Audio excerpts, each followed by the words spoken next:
Whenever I talk to trades businesses doing between 1 and 9 million that feel stuck, I often see the same thing. They've hit what I call the complexity ceiling. Their first instinct is to turn on the taps and spend more money on marketing, but looking across our portfolio of partners who combined have generated over £50 million in revenue, we see a totally different pattern. The biggest leaks aren't in marketing, they're in the infrastructure. We see trades firms leaving hundreds of thousands of pounds on the table every single quarter. And that's not because they lack the work, it's because the sales process they're using is totally broken. Without a system, more leads just equals more chaos and less profit. My name is Govier-Wiggins. I'm the founder of Scale Your Trade. And across our portfolio of partners, I've always seen the problem is that they're trying to build a 7 or 8 figure firm on a foundation that was only ever designed for that 6-figure level. Most owners that contact me often think the jump to 5 to 10 to 20 million is just more of the same. More vans, more staff, more hours on site. But in my experience, it's the opposite. The grit that got you to your first million is exactly what's causing you to stagnate right now. You've reached that operational limit of your model. When you're small, you win on sheer grit and determination, pricing every job, putting out every fire. But as we've tried to scale trades firms in our own experience, we've seen that that model becomes a massive liability. You aren't building the company, you're just scaling the chaos. To hit 8 figures, you have to move from the physical input to process management. Stop being the one doing the work, start being the one who builds the actual system. Today, I'll show you the exact sales infrastructure that we use to help our own partners handle that volume. And once you see how this works, you'll realize you don't have a leads problem, you have a sales problem. Paying for more leads when your sales process is under strain is the worst move that you can make. You need to think of leads as a fuel.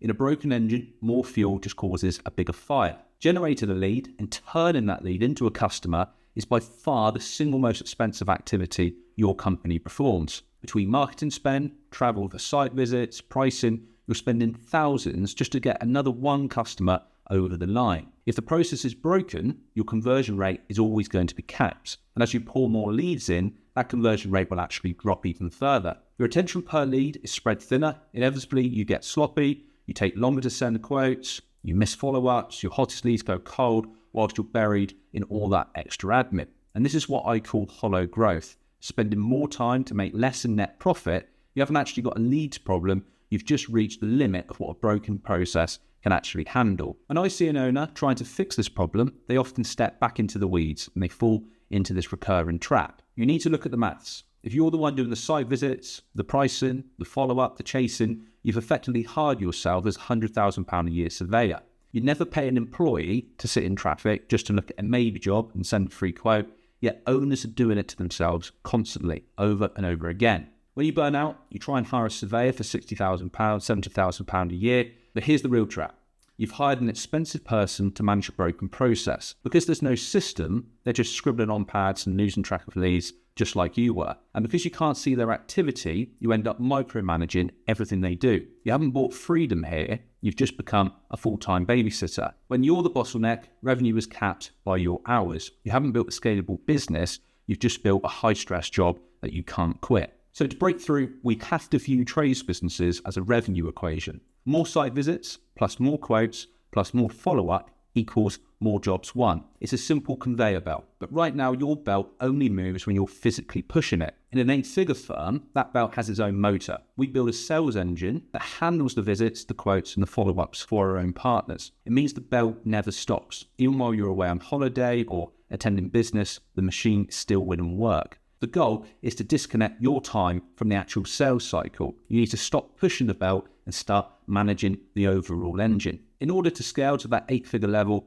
you have to stop relying on individual talent. We need a process so clear that someone without decades of industry experience can handle the site visit to a high standard. And most trade owners fail here because they try and sell, measure, and solve technical problems all at once within the same visit. They're looking for a mini-me that doesn't exist. What we like to do with our own partners is separate those tasks entirely. The site visit is just about data collection, and the person on site follows a strict protocol to capture these 3 key things. The first is the visual survey. High quality photos, a full visual record of every angle and potential access issue. The second is the site briefing. This is a 2-minute video with a voiceover explaining any potential problems and exactly what the client wants, the scope, specification, and requirements. And 3, the precision measure. This is recorded via laser, so the measurements are 100% accurate every single time. All of this information, those three things, hits the CRM instantly. When the estimator gets the file, they have everything they need to be perfectly accurate without leaving the office again. You remove the need for the second, third visits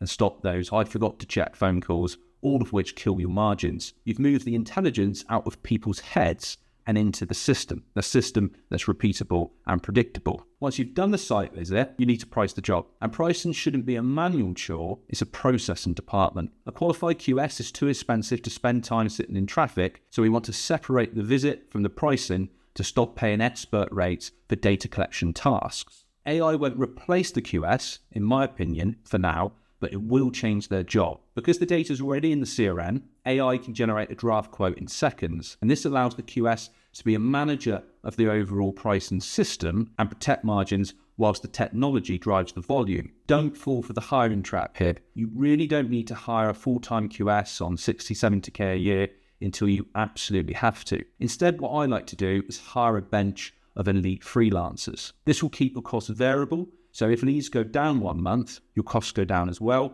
But if leads spike, you still have that capacity. You can still price, hypothetically, £2 million of work in a week. You only bring that QS role in-house when your monthly freelance fees consistently exceed their full-time salary. What this will do is build 7- and 8-figure capacity without the 7- or 8-figure overhead. But even if we have the site visits and the pricing sorted, it's essentially useless if we don't get those jobs over the line. And the mistake here I often see is forcing a QS to sell. A QS is a maths person, they're not a salesperson. What I like to do here is turn the data collector, the person who does the site visits, into a closer with a simple commission structure. They're going to be the ones chasing the result now. They're not just going to be doing the site visits. So what they're going to do is push the QS to move faster, to get prices out quicker. They're going to follow up more efficiently because they don't get paid until the job's won. And this level of ownership kills the need for all of that micromanagement. And we run all of this on a split shift routine. These data collection guys, the people doing the site visits,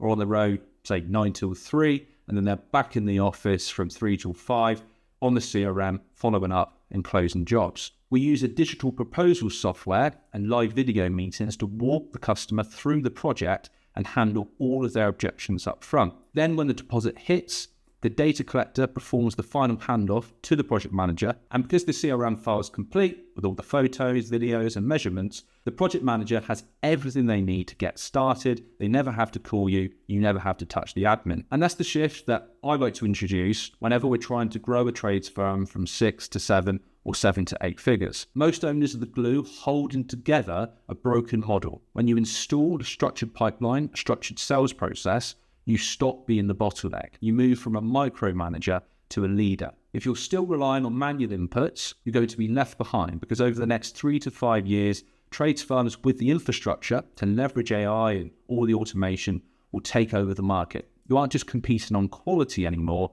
you're competing on efficiency. Identify the bottleneck, break up the roles, stop looking for an all-in-one hire, and start building an asset that doesn't rely on your physical presence. If you fix the infrastructure, the revenue becomes an inevitable byproduct. If you found this useful and you want more of the insights we use to scale our own portfolio of partners, sign up for 8-Figure Insights. It's free on our website. But above all, thanks for listening, and I look forward to seeing you in the next one.